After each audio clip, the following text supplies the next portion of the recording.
Bonjour à tous, bonjour à toutes. Bienvenue aujourd'hui, toujours sur la chaîne Mon conseiller nutritionnel. C'est un plaisir de vous retrouver. Donc, je vais revenir vers vous avec un nouveau sujet, toujours aussi passionnant. Alors, on va parler aujourd'hui du parcours d'une personne qui est naturopathe. Donc, elle nous expliquera voilà, tout ce qui t'a poussé à aller vers ce travail-là. Ensuite, nous parlerons de la gestion des émotions et, et enfin, nous finirons sur les fleurs de bac. Les bienfaits, leur composition et leur rapport avec l'alimentation saine.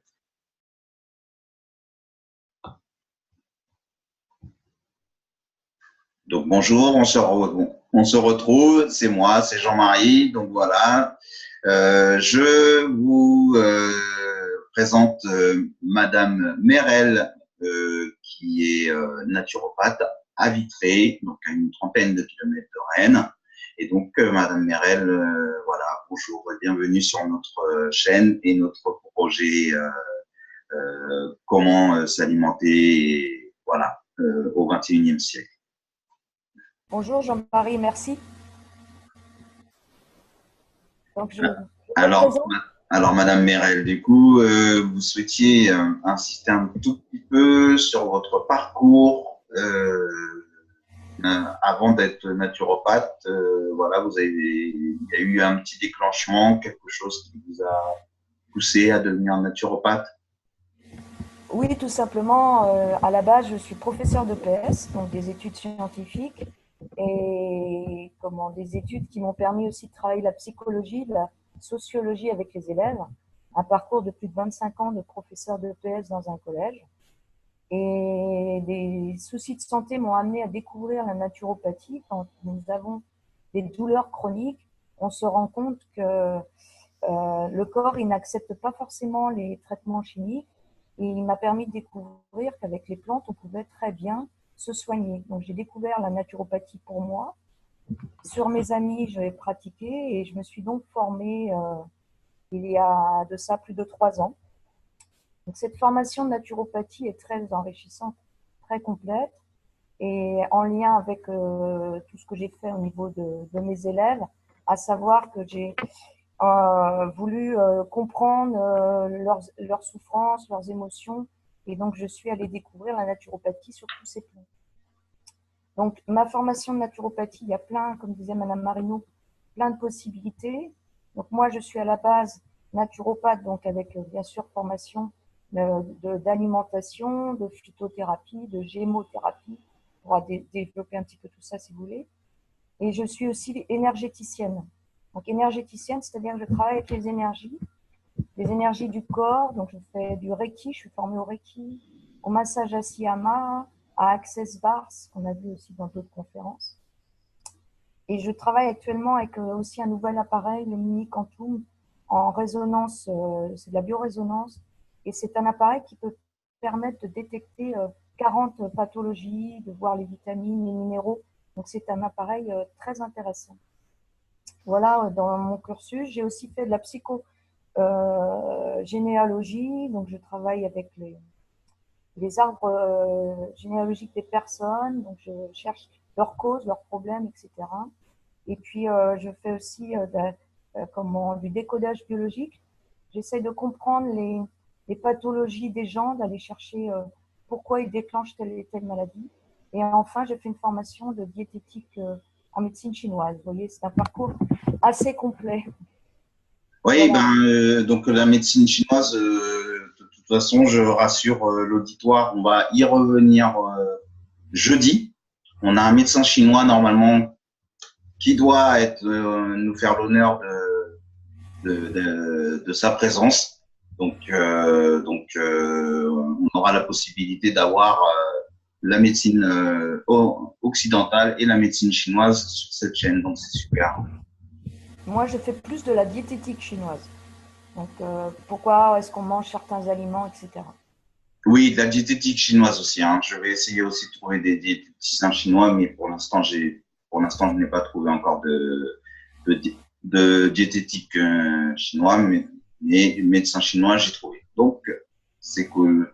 Et donc, psychogénéalogie, ça me rappelle un interview que David Laroche a fait quand il était aux États-Unis, dans ses 30 interviews qu'il a fait, la psychogénéalogie. Donc,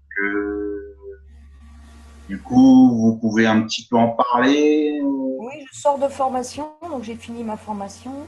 On a travaillé sur notre arbre généalogique et maintenant on a des clés pour savoir quand une personne vient, est-ce qu'elle est en lien avec certaines personnes de ses ancêtres et qu'est-ce que ça a comme incidence sur les dates de naissance, sur les prénoms. Ça permet de faire des liens avec les personnes et d'aller voir aussi au niveau des métiers, des pathologies. Donc en fait, beaucoup de choses sont transmises par nos ancêtres. Donc quand on connaît la cause, on peut essayer d'aider la personne. C'est très intéressant. Bah, Et lui, donc, David Laroche, dans son interview, lui, par contre, ils abordaient quelque chose de beaucoup plus engagé pour que l'être humain soit vraiment sa propre version de lui-même et ne soit pas le masque de la reproduction de sa famille.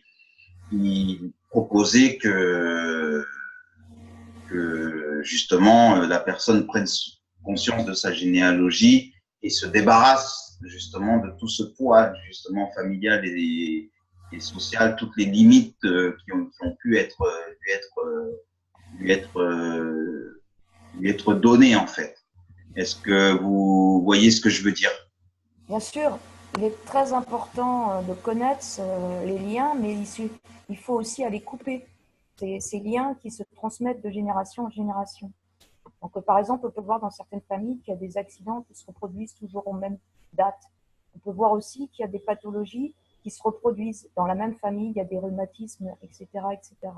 Et on peut donc, par exemple, je ne sais pas si vous avez entendu parler des constellations familiales, on peut aussi couper des liens. Ben là, ils abordaient toute cette généalogie. Il y avait,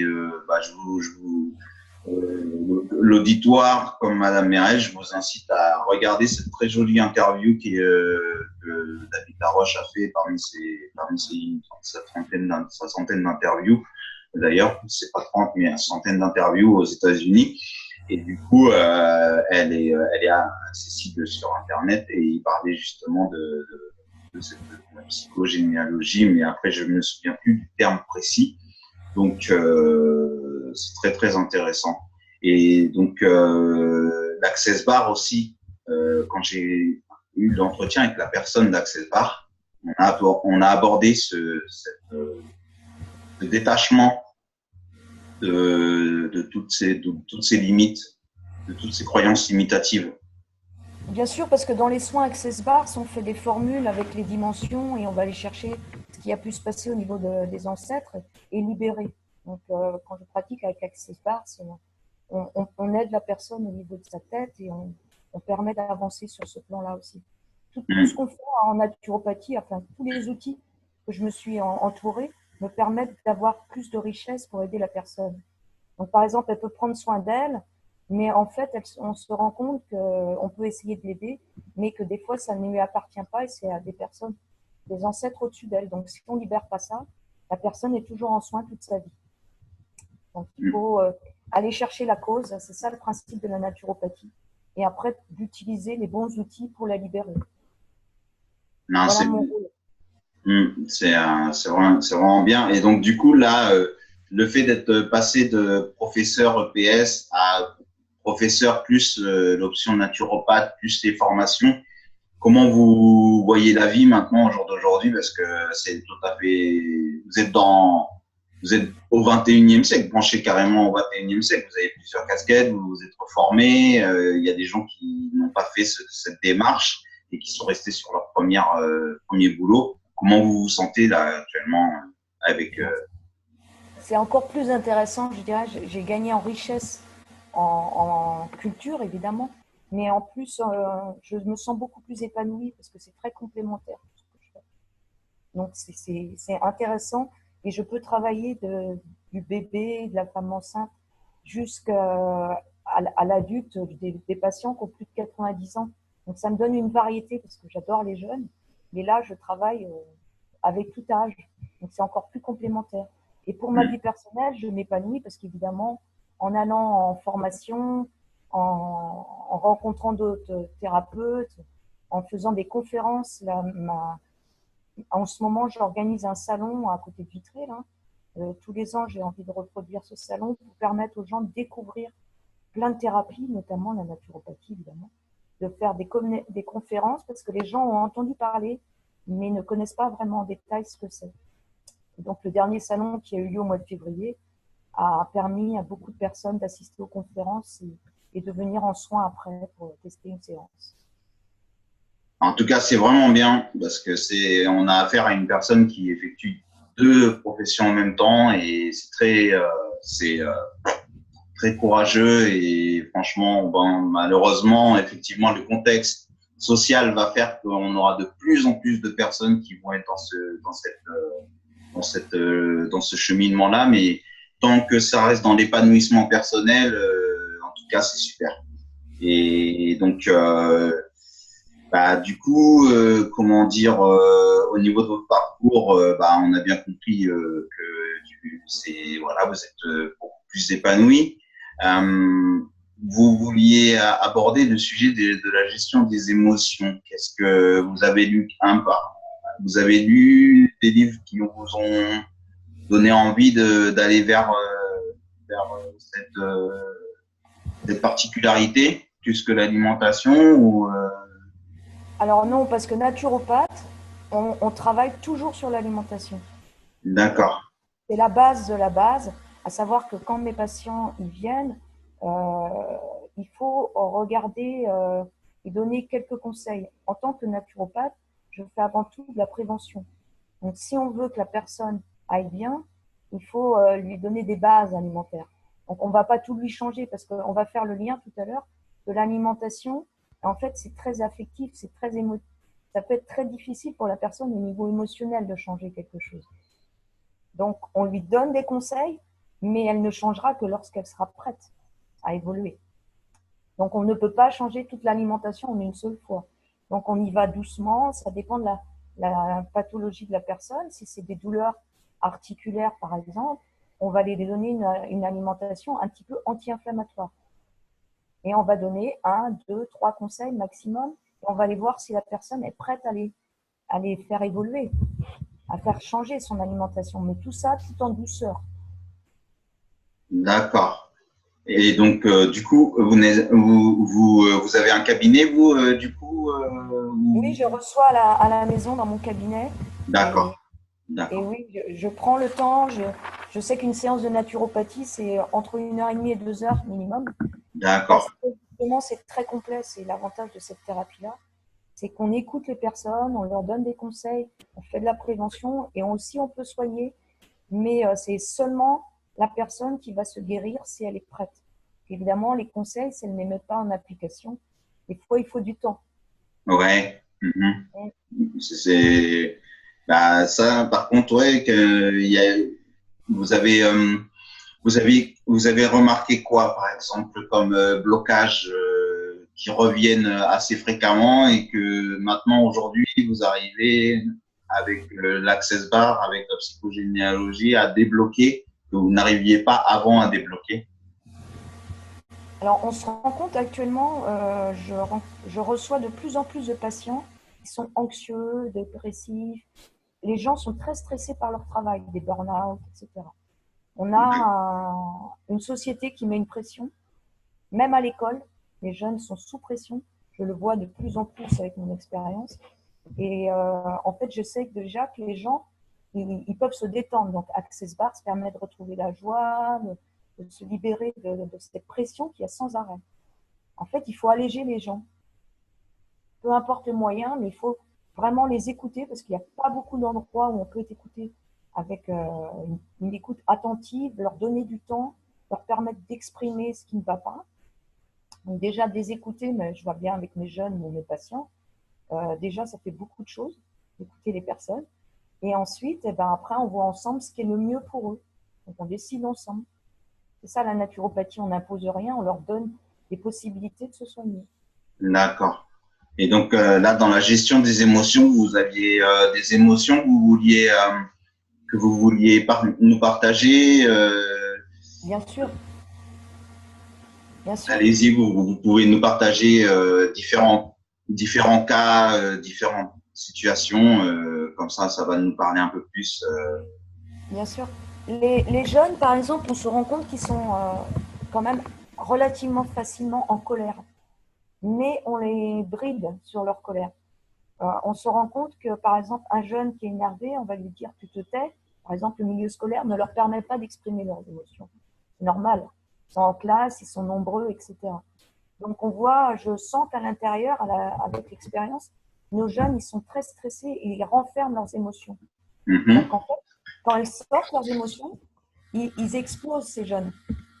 Ils explosent parce qu'elles sont tellement retenues depuis des années ou depuis un certain temps, qui fait que bah, quand elle sort, l'émotion, le jeune va se mettre en colère, mais il ne va pas contrôler ce qu'il ressent. Donc l'avantage, c'est qu'en leur expliquant ça, c'est que si on libère les émotions tranquillement, régulièrement, qu'on leur dit tu as le droit de te mettre en colère, mais dans certaines circonstances, c'est-à-dire que quand on se met en colère, c'est pas contre les autres, c'est pas contre les membres de sa famille. On peut libérer sa colère seul, sans avoir d'incidence sur le petit frère, la petite sœur, sans forcément taper d'autres copains ou copines. Les jeunes ont de la violence en eux. Et il faut l'exprimer, il faut la sortir. Donc on peut leur dire de taper dans un punching ball, de taper dans un oreiller. Il faut que ça sorte, sinon ça reste à l'intérieur. Et toute émotion retenue déclenche des pathologies plus tard. D'accord, d'accord. Bah, là, au niveau des jeunes, c'était intéressant. Vous avez parlé de burn-out et d'anxiété tout à l'heure. Oui, alors au niveau des adultes, je travaille différemment. Les personnes arrivent, elles me disent je suis anxieuse ou je suis dépressive. Mais en fait, souvent elles ne savent pas forcément les termes précisément. Donc je travaille avec des tests euh, par lesquels je leur pose des questions. Elles ont plusieurs possibilités, trois, quatre réponses, et elles me donnent la réponse qui est la plus appropriée pour elles. En fonction de ces tests, on va savoir à la fin si la personne a un taux d'anxiété important ou pas. En fonction de ça, moi, je vais avoir des possibilités pour l'aider, avec de la phytothérapie, des plantes, évidemment. Alors, la gémothérapie est très intéressante parce que la gémothérapie, c'est les bourgeons des plantes. Donc, on va les travailler en gémothérapie sur le plan physique de la personne, mais aussi sur le plan émotionnel. Donc, ça a double fonction et ça libère très, très vite, avec des coûts assez relativement faibles. On peut aider les personnes. Donc, les bourgeons des plantes m'aident beaucoup aussi dans mes soins. En fonction de ça, la personne elle est anxieuse, on fait certaines aides, mais aussi on se rend compte que les personnes, en fonction des résultats du test, ne peuvent ne pas avoir de dépression, avoir une dépression légère, modérée, ou voire une dépression sévère. Et là, donc moi je ne suis pas psychologue, mais je peux par contre m'entourer quand la personne elle a une dépression sévère d'une thérapeute compétente avec moi. Et on travaille en réseau en fait. Des fois on travaille aussi avec le médecin traitant. C'est-à-dire que si la personne fait une dépression sévère, je lui demande d'avertir son médecin et qu'on travaille en lien. Ouais, bah oui, bah, au niveau de la dépression, là, par contre, on est sur de la maladie chronique. Tout à Donc, fait. c'est des douleurs chroniques et moi, comme j'ai bossé en tant qu'aide-soignant, je sais que voilà, c'est un terme qui désigne une douleur chronique et donc, du coup, malheureusement, en tant que naturopathe, voilà, c'est un peu compliqué à prendre Non, pas quand la personne elle est en dépression légère ou modérée. On peut avec les plantes l'aider. On peut aller chercher comment en elle, c'est là les neurotransmetteurs, style la sérotonine, la dopamine, qui lui permettent par exemple de se sentir mieux. Il y a des gens qui n'ont pas de frein. Donc, il y a des gens qui vont être sans arrêt stressés, qui vont avoir sans arrêt des pulsions alimentaires, qui vont sans arrêt avoir besoin d'une addiction, en fait, soit du tabac, de l'alcool, etc. Donc, nous, en fonction des autres tests que je peux faire sur les neurotransmetteurs, je vais me rendre compte qu'on peut les freiner. Par des plantes, on peut, sauf si la dépression est sévère. C'est là que je vous dis qu'on s'entoure de plusieurs thérapeutes. Mais en fonction de ça, on peut freiner la personne pour qu'elle soit moins anxieuse, beaucoup plus calme. On peut aussi, par contre, la redynamiser pour qu'elle, le matin, elle ait de l'énergie, parce que quand on est en dépression, on n'a plus d'énergie pour partir, passer à l'action. Donc, on va aller tester la dopamine. Vous voyez, en fait, on a des tests assez intéressants pour voir le degré de stress de la personne et lui apporter une aide. Et en plus, en fonction des tests, on va aller voir au niveau alimentaire si elle mange ce qu'il faut. Parce qu'on fait des liens en naturopathie entre la dépression et l'alimentation. La personne, si elle ne mange pas certains aliments, elle peut être dépressive. Et si elle n'est pas suffisamment au soleil, elle peut être dépressive aussi. Alors tout à fait, la vitamine D aussi, alors ça j'en parle beaucoup et cette année, tous les patients m'ont remercié parce qu'ils se sont sentis moins fatigués, mieux avec la vitamine D que je leur ai prescrit. Il y a des bons résultats sur la vitamine D. Il faut savoir la doser, etc. La vitamine D, c'est impressionnant. J'avais un ami qui venait de la Réunion et ouais, lui a fait 1 an en France et il a dû repartir parce qu'il avait un déficit enfin, il était en carence de vitamine D. Il n'y avait pas suffisamment de soleil, donc il a dû carrément repartir, quoi. C'est impressionnant. Ben, vous voyez bien en Bretagne, notamment les hommes qui étaient beaucoup dehors le sont moins. Les jeunes, moi j'en parle beaucoup à mes ados, ben, ils vont plus faire du vélo, de la marche, ils sont pas assez dehors. Donc ils sont en carence de vitamine D, c'est sûr. Ils sont beaucoup trop enfermés sur les jeux vidéo, des choses comme ça.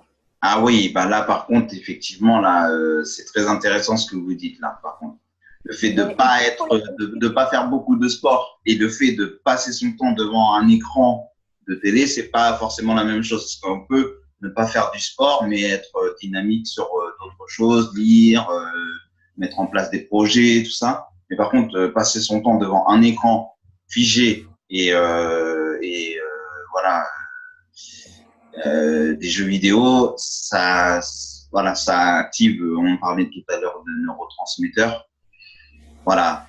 Moi, je suis très partagé par rapport à certains discours qui sont tenus actuellement où, soi-disant, les jeux vidéo travailleraient des neurotransmetteurs qui sont très utiles pour la vie. Enfin, voilà, moi j'en ai jamais eu de jeux vidéo et voilà, je me sens pas forcément plus idiot pour autant, mais je sais pas. J'ai un peu de mal avec les nouvelles théories qui sont en train de sortir de chez Google et Apple là. Donc, mais donc du coup, Le plus important, je crois que c'est le dosage. hmm, Évidemment, les jeunes vivent avec leurs moyens actuels, mais il faut leur expliquer aussi. Et il faut apprendre à doser. On est dans les excès actuellement. Donc, c'est comme tout. Faut faire un peu de tout. Bien manger, hmm. bouger, se reposer, s'enrichir par plein de choses. Mais on ne peut pas être toujours dans les mêmes choses. Non, non, ben moi c'est en fonction de parce que je suis beaucoup intéressé par la physique quantique et je me suis intéressé aux ondes et donc ces derniers temps et donc, du coup ce qui m'a amené à beaucoup moins passer de temps, plus du tout même devant la télé. Et du coup voilà, je regarde uniquement des films et voilà, si un jour j'arrive à trouver une personne très très sérieuse parler de la physique quantique parce que j'ai pas envie que ce soit n'importe qui en parle et des ondes vibratoires que ça nous renvoie et à quel point ça peut jouer sur nos neurotransmetteurs, donc à quel point ça peut nous amener sur des états dépressifs ou des états d'anxiété sévères. Voilà, j'essaierai de trouver une personne très sérieuse qui pourra en parler avec le plus grand sérieux, enfin, les meilleures études, parce qu'il y a eu des choses qui ont été prouvées, donc enfin, ça rigole pas. Et, Je suis très touchée par ce sujet parce que je suis électrosensible aussi.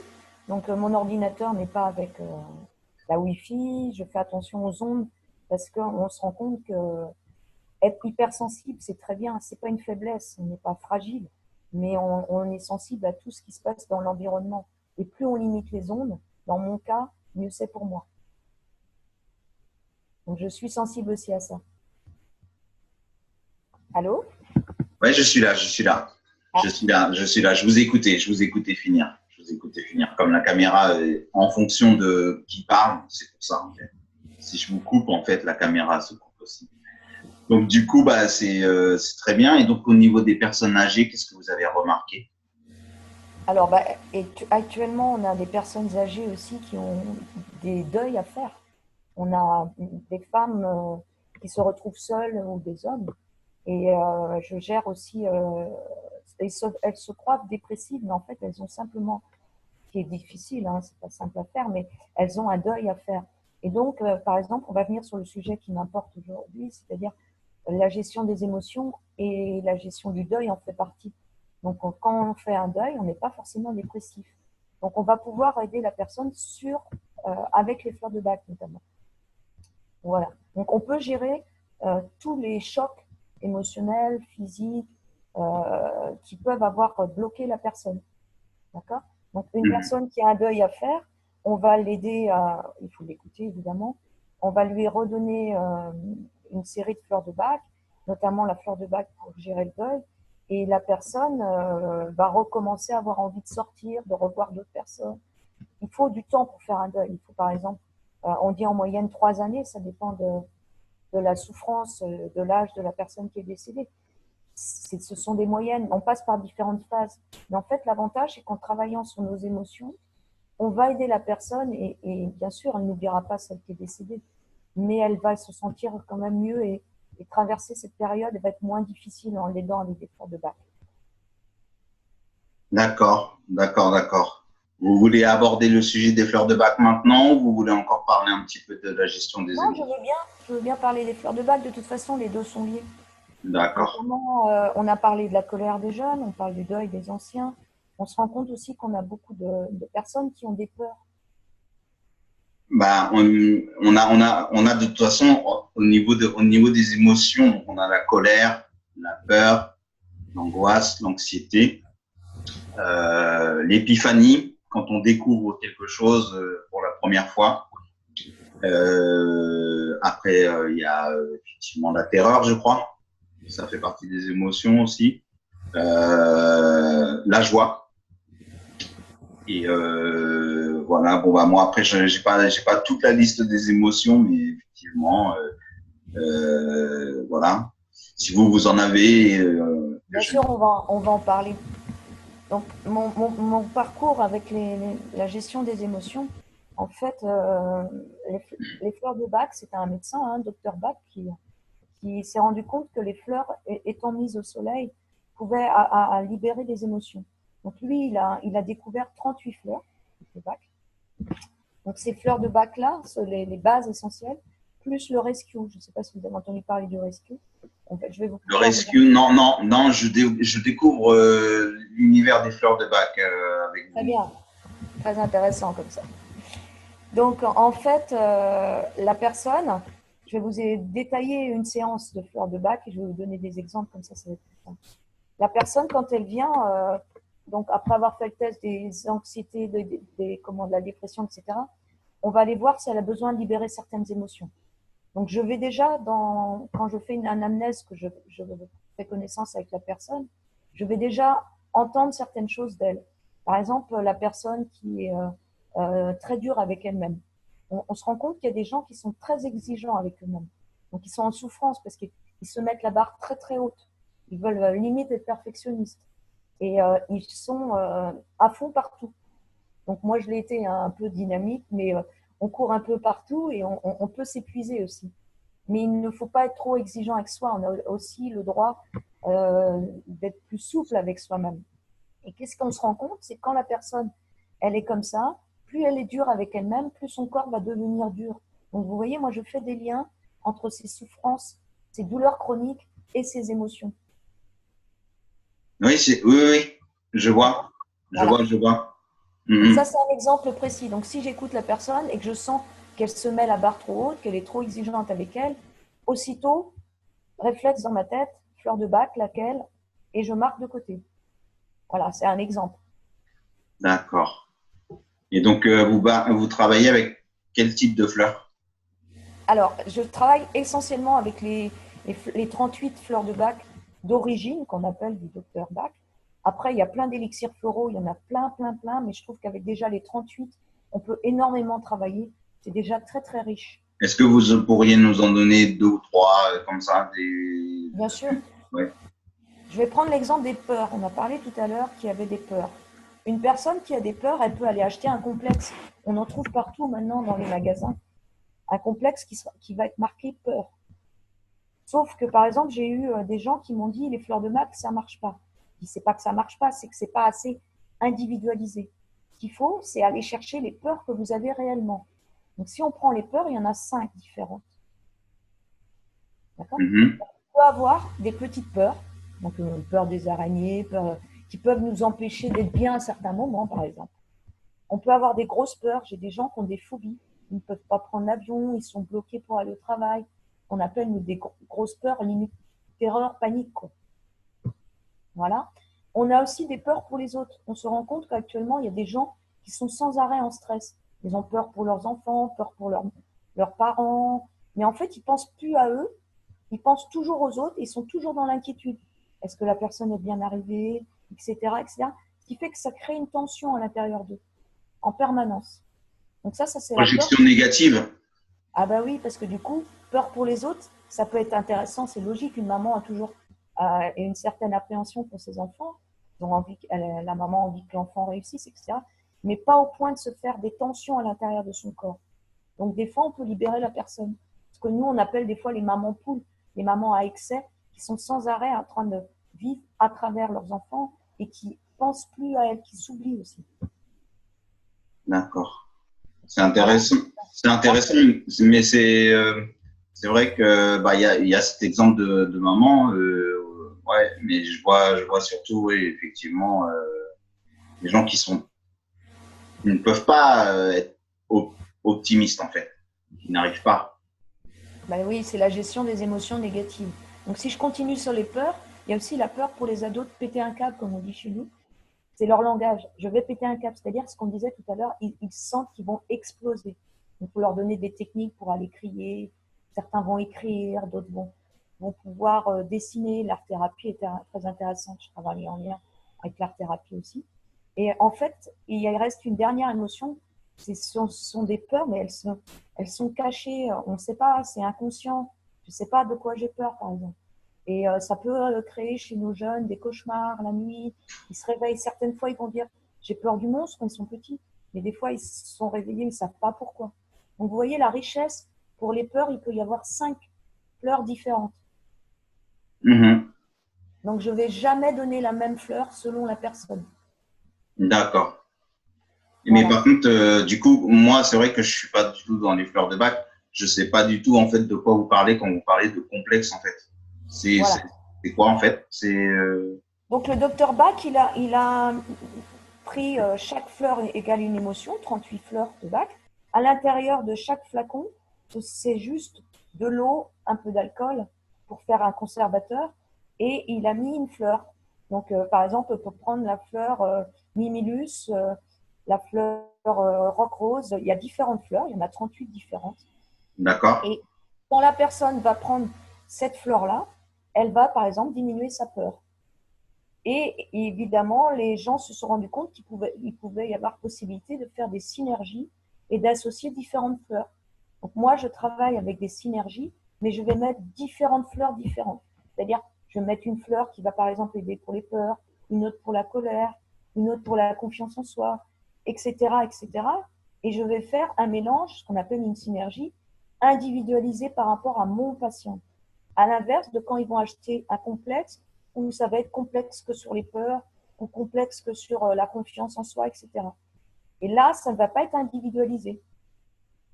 D'accord, d'accord. Donc c'est alors si je comprends bien, donc on inspire ce que la fleur dégage, c'est ça? Et On va avaler. ça agit On sur nos neurotransmetteurs, c'est ça? Alors, on va avaler. En fait, une séance, c'est ça. La personne, elle vient, on va faire ensemble, je vais l'écouter. Je vais prendre les fleurs qui lui conviennent à l'écouter. Je vais dire, il faut que je travaille avec cette personne-là, telle et telle fleur. On va aussi travailler avec un jeu de cartes parce que souvent la personne, elle est trop dans son mental. Donc, on va travailler avec un jeu de cartes qui va permettre d'aller chercher son inconscient. Le jeu de cartes avec les 38 fleurs, par exemple, un enfant, il peut pas savoir ce qui l'embête. Donc, on va faire un tirage de cartes. Ça va être inconscient. Et en fonction des cartes qu'il va sortir, et moi, de ce que j'entends, de ce que la maman me dit, on va choisir les fleurs qui correspondent à l'enfant. Une fois qu'on va avoir choisi les 5 fleurs ou les 6 fleurs ou les 7 fleurs individualisées par rapport à la personne, je vais les mettre dans un flacon avec de l'eau. Si c'est un enfant, on évite de mettre de l'alcool ou on en met très très peu, c'est très dilué. Et après, la personne, elle va prendre ce complexe-là et ça va travailler sur son plan émotionnel. La personne, elle va prendre le flacon que je vais lui préparer, elle va prendre ça pendant 3 semaines. Et on va juste… 3 semaines, alors qu'est-ce qu'elle fait? Elle fait de la méditation de pleine conscience, elle fait de la respiration cardiaque, qu'est-ce qu'elle fait? Non, non, non, non. Elle prend les fleurs, elle va les avaler. Elle va les avaler le matin, la journée et le soir. Plusieurs façons de les prendre selon la personne. Si elle est au travail, on met les fleurs de bac dans de l'eau pour qu'elle puisse les avaler. Je travaille avec des jeunes qui sont en collège, quand ils ont perte de confiance en eux, ou beaucoup d'adolescents ou d'adultes qui veulent passer des examens. Eh ben, ils vont prendre les fleurs de bac dans de l'eau. Donc, ça va leur permettre de moins paniquer, de pouvoir passer des examens en étant moins stressés. En fait, les fleurs de bac, c'est juste une prise quotidienne pendant au moins 3 semaines, tous les jours. En prenant ces fleurs-là, ça va libérer la personne. Ça se fait tout seul, en fait, au stade où la personne, elle est. Donc, il y a une trentaine de pétales, en fait. Là, on va en choisir 5 fleurs, 6 fleurs ou 7 maximum pour la personne sur les 38. On va faire ça et la personne, elle revient si elle a besoin et on refera une autre série de fleurs de bac. On ne peut pas faire en même temps. Comment se présente le contenant? Le contenant pour que la personne puisse partir après avec la séance. Elle vient avec une bouteille d'eau, elle vient avec quoi en Non, fait? non, non, non. Elle vient, c'est moi qui vais lui fournir, on va choisir ensemble les fleurs de bac. C'est moi qui vais fournir le flacon dans lequel je mets l'eau, les fleurs, et la personne repart avec son flacon, ce qui lui permet, parce qu'un flacon de fleurs de bac coûte environ 10 euros, et si on en met 7, ça lui coûterait 70 euros. Donc, on va permettre à la personne d'avoir un coût amoindri. C'est-à-dire que comme moi, j'ai toutes les fleurs de bac, j'ai une valise entière, je vais choisir avec elle celle qu'il faut, et elle va repartir avec son flacon pour un prix très réduit. Ça lui permet de trouver plusieurs émotions en même temps. Et comment vous faites par contre pour qu'elles soient toujours fraîches? Parce que ce sont des fleurs comme chez des fleuristes, c'est ça hein? Non, non. C'est Non? un flacon avec de l'alcool où ce n'est que émotionnel. La fleur, elle a été fixée au soleil et c'est une émotion. Vous qui aimez tout ce qui est énergétique, on travaille sur l'énergie de la fleur. Elle se retrouve dans un mélange et elle se conserve évidemment. D'accord, d'accord, elle se conserve. D'accord, d'accord. J'essaie de… Soit de l'alcool, soit du sucre. Oui, pour les enfants, on fait des fleurs de bac avec du sucre parce que c'est un conservateur. D'accord. Ouais, c'est intéressant. Donc, c'est des petits flacons par contre parce que vous nous montrez ça. Donc, du coup, ça fait pour 30 jours, ça fait un peu… Non, non, c'est très bien. C'est 30 millilitres.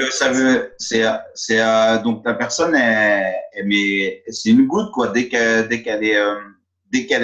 a une peur, elle prend une goutte quoi. Non, en fait, voilà comment ça fonctionne. Une fois qu'on a fait le flacon pour elle, avec ses fleurs de bac, elle part et elle les prend 4 gouttes le matin quand elle se réveille, 4 gouttes dans la matinée, 4 gouttes dans l'après-midi et 4 gouttes au coucher. Vous voyez, le but, c'est de libérer tout au long de la journée son émotion. Et ceci pendant 3 semaines. Pendant 3 semaines. Mais ça doit aller vite quand même, 4 gouttes, 4 gouttes, 4 gouttes. 4 gouttes sur un petit flacon comme ça, c'est… Il est prévu pour le flacon. En énergétique, il faut faire au moins 21 jours pour que les soins fonctionnent. Oui. Bah, j'imagine bien. Ouais. Mais le flacon, il dure suffisamment longtemps. Non, mais c'est encore un peu flou pour les fleurs de bac. Il faudra que je recomprenne. J'ai compris qu'il y avait effectivement de l'alcool dans le flacon ou du sucre, c'est ça? Oui, pour les enfants. Et par contre, et vous avez des fleurs à côté, c'est ça? Ce sont des flacons. Les flacons sont faits par le docteur Bach. Ils sont déjà dans une valise. D'accord, d'accord, d'accord, J'ai acheté, en fait, tous les flacons, les 38 fleurs de Bach, je les ai achetés. Et je les renouvelle, évidemment. Je d'accord. pars de l'origine des flacons du docteur Bach. Et moi, après, je fais des mélanges pour permettre ce qu'on appelle une synergie. Donc, s'il y a 7 fleurs dans le flacon, ça ne va pas libérer qu'une seule émotion.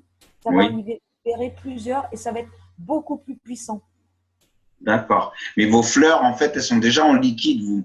C'est ça? Oui, Vous parlez oui, de fleurs qui sont déjà en liquide. Ok, oui, bien sûr. tant mieux pourquoi vous les conservez. Ok, d'accord. Non, parce qu'il y a des gens qui travaillent beaucoup la respiration, là, aujourd'hui. Je ne sais pas si vous en avez entendu parler. Bah, c'est complémentaire, hein. Tout ce qui va détendre la personne va être complémentaire, en fait. Et inspirer et respirer voilà, l'odeur de ce que dégage la fleur. Est-ce que, je sais pas, vous avez déjà vous êtes intéressé par les fleurs? Est-ce que vous avez vu quel Alors, bienfait c'est ça pouvait différent. faire pour le cerveau ou des choses comme ça? Pour tout ce qui est olfactif, pour inspirer, moi, je travaille plus avec les huiles essentielles. D'accord? Par exemple, c'est encore différent. Les fleurs de bac, je travaille sur les émotions. Les huiles essentielles, on peut soigner hein, avec les huiles essentielles. Je travaille aussi les douleurs chroniques, etc.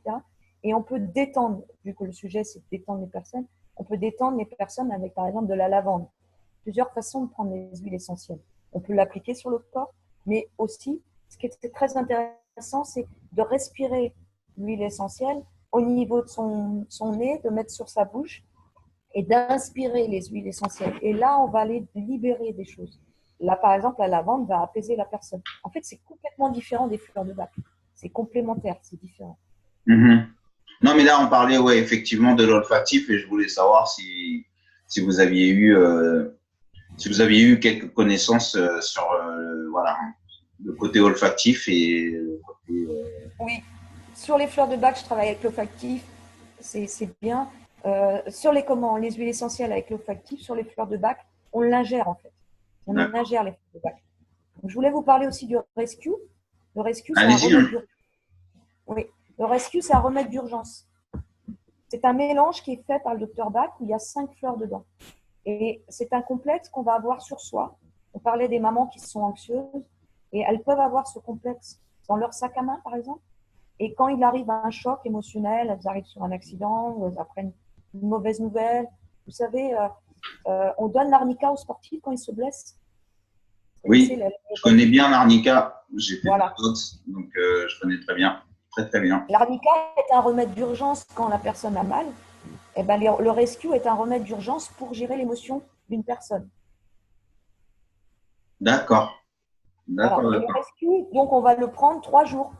Donc on peut le prendre avant de passer un permis de conduire, on peut le prendre avant de passer un examen, on peut le prendre quand on vient d'apprendre un deuil. Le rescue, c'est un remède d'urgence qui va apaiser la personne. Elle va prendre les gouttes à chaque moment de stress pendant 3 jours. D'accord, d'accord. Et ça, c'est donc les cibles hein, pour le rescue, c'est qui du coup pour vous? Alors il y a du rescue kids pour les bébés, les enfants. Mhm. Voilà. Donc, et puis après, il y a du rescue adulte, parce qu'il y a un peu d'alcool. Et on va pouvoir gérer. J'en donne beaucoup aux étudiants, par exemple. D'accord, d'accord, Avant d'accord. d'aller passer le bac, le BTS, etc., D'accord. euh, on peut en donner à un adulte qui fait une reconversion professionnelle. J'ai eu des amis qui ont changé de métier, puis qui ont vécu des entretiens professionnels. C'est très compliqué de retourner devant un jury, etc. Et Ouais, bah ça, oui, effectivement, ouais, c'est pas toujours facile d'être jugé et de, ouais, c'est vrai donc que, le rescue les a vraiment aidés. Hein. Et après, évidemment, c'est pas suffisant. On va travailler une séance complète pour aider la personne. Quelles sont ses réelles peurs, en fait. On va individualiser les soins. non, mais ouais, c'est assez complet, effectivement. Par contre, c'est vrai que au niveau des enfants, c'est des enfants qui n'arrivent pas à dormir, qui sont colériques, qui font pas leur nuit. Qu'est-ce que de quel âge en fait, du coup? Alors, évidemment, en tant que professeur, je vois des collégiens qui ont manque de confiance en eux. Mhm. Des jeunes filles qui sont très timides, qui ont peur de parler en groupe. Donc, j'ai pu les aider sur la confiance en elles par rapport aux jeunes filles, aux adolescents ou aux garçons, hein, ça arrive aussi. J'ai aussi pu aider des enfants qui ont des cauchemars, comme vous dites la nuit. Donc, on va aller travailler sur les peurs qui les concernent. On va travailler sur le lien avec la maman. Euh, c'est très, très riche, en fait. Chaque enfant est différent. Donc, on peut prendre tout enfant à tout âge. S'il est en âge de parler, il va me répondre. S'il n'est pas en âge de parler, on passe par les jeux de cartes et on fait un tirage de cartes. Et à chaque fois, les personnes sont surprises de ce que les cartes parlent d'elles-mêmes, de leur inconscient libère des choses à travers les cartes. Et à travers les cartes, je me rends compte de ce que la personne a besoin de prendre comme fleur de bac. D'accord. Est-ce que ça se rapproche à la tarologie un peu, cette histoire? Non, non, ce n'est pas des cartes de tarot, ce sont des cartes avec les fleurs, avec les 38 D'accord. fleurs. Sur la carte, il y a une fleur et il y a l'émotion. Donc, on peut avoir l'émotion de la colère, de la peur, comme on disait. On peut avoir l'impatience. Il y a beaucoup de gens qui sont impatients. Ils veulent faire les choses très, très vite. Donc, D'accord. on peut Donc avoir chaque carte représente, une représente fleur. une émotion, c'est ça? Chaque carte représente une fleur, donc une émotion. D'accord. Ok. Je vais vous donner l'exemple d'un bébé. Il est venu, sa maman, elle est venue pour un problème. Vous savez, les enfants ont des coliques. Donc, on a travaillé sur le plan de son ventre. L'enfant pleure beaucoup. Il a mal, mais du coup, il pleure beaucoup. Il pleure la nuit, il réveille les parents, etc. Donc, on a travaillé sur le plan de naturopathie avec sa problématique de colique qui lui faisait mal. Et en même temps, j'ai dit à la maman, on va travailler sur les fleurs de bac pour apaiser l'enfant parce que du coup, il dormait pas beaucoup. Et donc, l'enfant ayant 4 mois, il ne pouvait pas répondre à mes questions. Donc, j'ai travaillé avec la maman. Elle a pu me donner des informations et j'ai demandé à la maman de tirer les fleurs, les cartes pour son bébé. Et là, j'ai fait des liens entre les peurs de la maman, le manque de confiance de la maman. Et comme vous savez très bien, toutes les émotions des mamans sont transmises au bébé. Donc, en libérant la maman et en libérant le bébé, les deux vont mieux. C'est très intéressant. Principe de synergie. Tout à fait. Principe de synergie qui, les neurones miroirs. Ça commence à de plus en plus se connaître et se développer. Ils font de plus en plus de recherches. Donc, neurones miroirs, donc l'empathie, en fait. Et en fait, l'enfant singe en fait les émotions de sa maman parce qu'il n'a que repère l'adulte qu'il y a en face de lui. En fait. Donc, Voilà. Et et, l'enfant prend le stress et de la maman. ça peut être ça peut se transformer en douleur chronique si, en grandissant, cette synergie est encore apparente en fait et encore trop présente.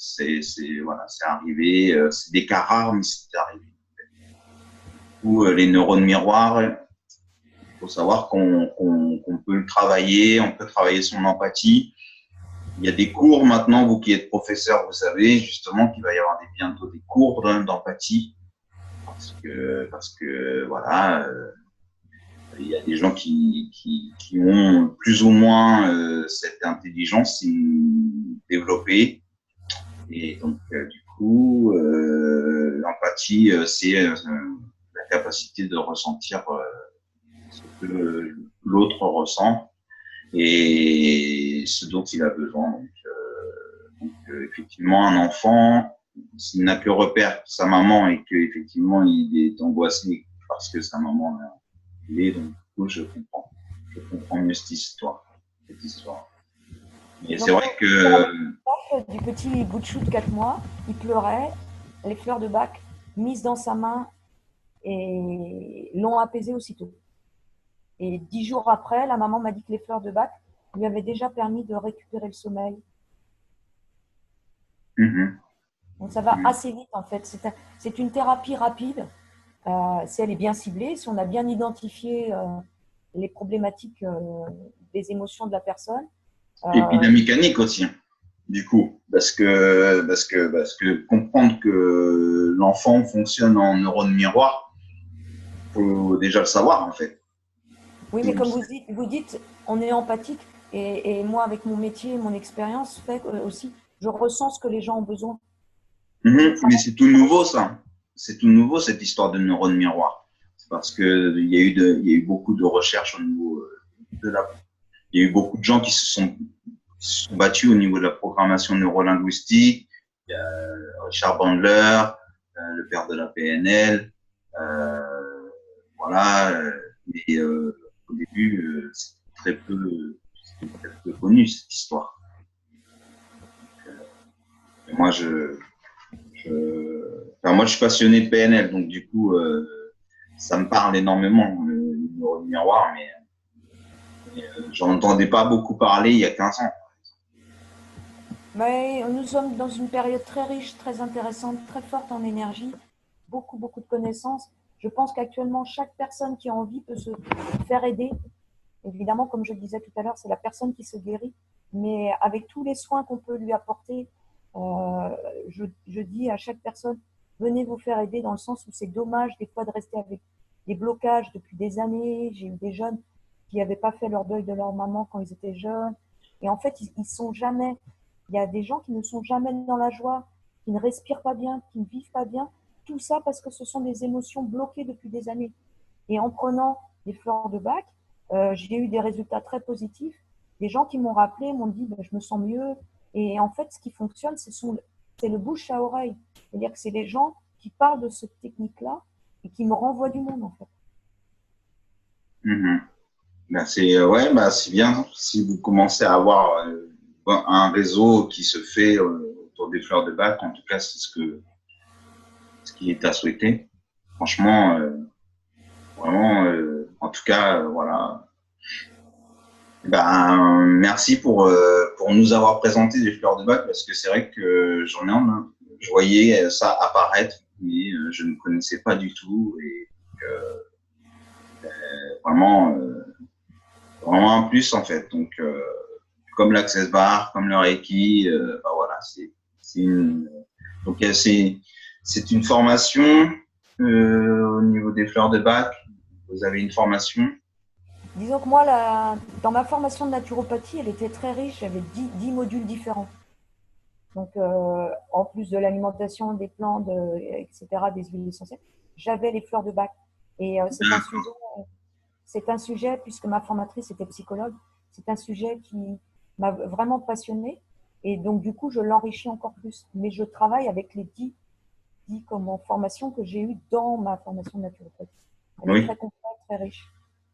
d'accord, Et après, d'accord. en fonction de nos possibilités à chacune, on développe plus ou moins ce qui nous passionne aussi, ce qui apporte le plus à nos patients. Mhm. Moi, l'énergétique, les émotions, les douleurs.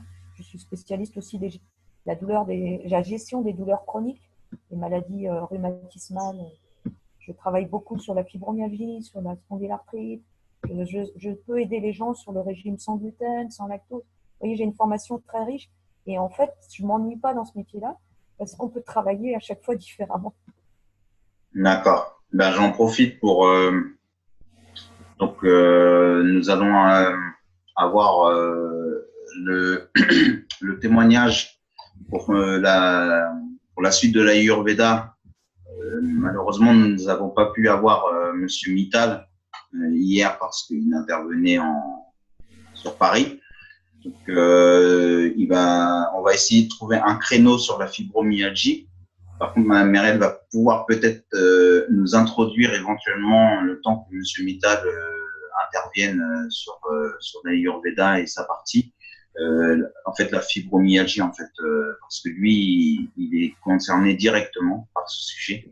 Donc, du coup, si vous pouvez éventuellement en parler. Je peux vous en parler quelques minutes puisque j'ai eu des douleurs chroniques. C'est pour ça que mon métier de PS, de professeur de PS, était difficile.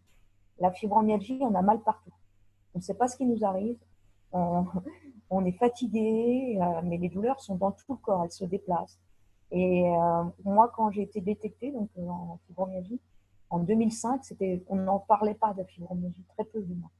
Et j'ai eu la chance de tomber sur un thérapeute qui arrivait des États-Unis, qui connaissait la fibromyalgie, qui m'a expliqué. Un thérapeute, du coup, où? Rennes, Oui, Paris? à Rennes, à Rennes, à Rennes. D'accord. Voilà. Et donc, j'ai compris, j'ai fait beaucoup de recherches sur cette pathologie-là, parce qu'on nous disait que c'était dans nos têtes, on nous disait que voilà, qu'il n'y avait pas de marqueur au niveau des examens pour prouver qu'on avait une fibromyalgie. Et j'ai recensé tous les symptômes qu'on pouvait avoir. Selon les personnes, ce ne sont pas les mêmes. Mais il y a des points communs. Donc, les douleurs chez les personnes peuvent être différentes, mais il y a quand même beaucoup de points communs. Il faut travailler sur les intestins, il faut travailler sur le mental. En fait, c'est pas une maladie, mais c'est une pathologie qui a beaucoup, beaucoup de facteurs différents. C'est impressionnant, hein. Donc, si on veut aider les gens qui sont fibromyalgiques, on va les aider sur différents plans. C'est une thérapie holistique, la fibromyalgie. Donc, il faut aller faire gestion de l'alimentation, gestion des douleurs, évidemment, puisque la personne, elle a tellement mal. J'en ai reçu une qui, elle ne tenait pas assise dans mon cabinet. Vous voyez, il fallait qu'elle bouge sans arrêt. Donc, on va gérer les douleurs, évidemment, il faut gérer les douleurs. Il faut aller gérer son anxiété. Il faut aller gérer... On dit que la personne est dépressive, mais c'est souvent lié à ce qu'elle vit et non pas une vraie dépression. Donc voilà, c'est très très riche la fibromyalgie et très invalidant. Par contre, moi je dis, je suis la première à le dire, on peut en sortir de cette pathologie. Moi j'en suis sortie, c'est-à-dire qu'à faire beaucoup beaucoup de choses, on peut sortir de ces douleurs-là. On ne pouvait plus me toucher à une période de ma vie. C'est pour ça que le métier de prof de PS, c'était compliqué. Bah, c'est très intéressant. C'est très, très intéressant. Moi, je suis un exemple. Comme introduction. Et bah, de toute façon, on fera qu'une introduction aujourd'hui parce qu'on a parlé de beaucoup, beaucoup de sujets. Mais on fera avec Arpit un sujet entièrement sur la fibromyalgie. Et on abordera effectivement tous ces sujets, gestion des émotions, alimentation, douleur, comment en sortir, comment reconstruire sa vie. Tout à fait. Arpit, donc je répète, il est naturopathe, praticien d'Ayurveda, et donc il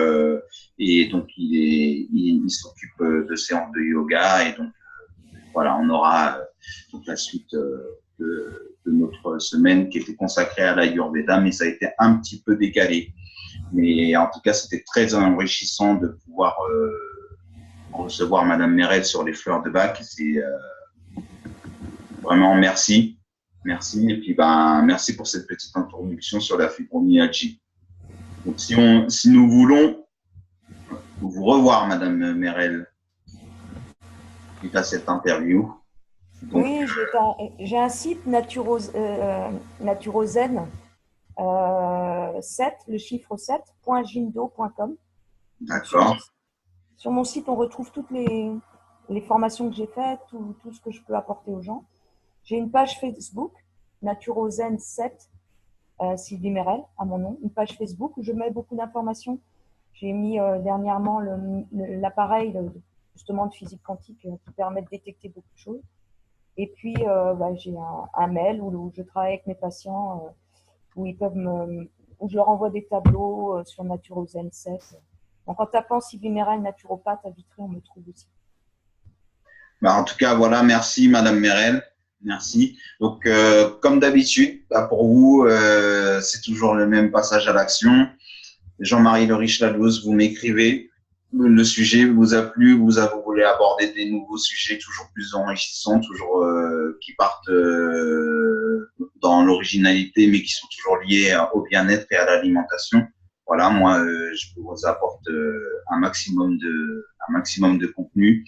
Donc, en dessous, juste en dessous, vous pouvez vous abonner pour ceux qui ne l'ont pas encore fait à ma chaîne. Et puis, vous aurez effectivement la possibilité de télécharger votre livret donc sur la conséquence de l'épandage massif des pesticides sur votre corps et sur l'environnement. C'est un livret gratuit que j'ai conçu uniquement pour des personnes qui ont envie d'en savoir plus. Et donc, je vous dis à un prochain rendez-vous. Merci Madame Merel pour tout ce partage. Merci Jean-Marie. Et bien, bonne journée ensoleillée. Et puis, profitez bien du soleil. Profitez des gens que vous allez croiser cette semaine. Voilà. Merci beaucoup, au revoir.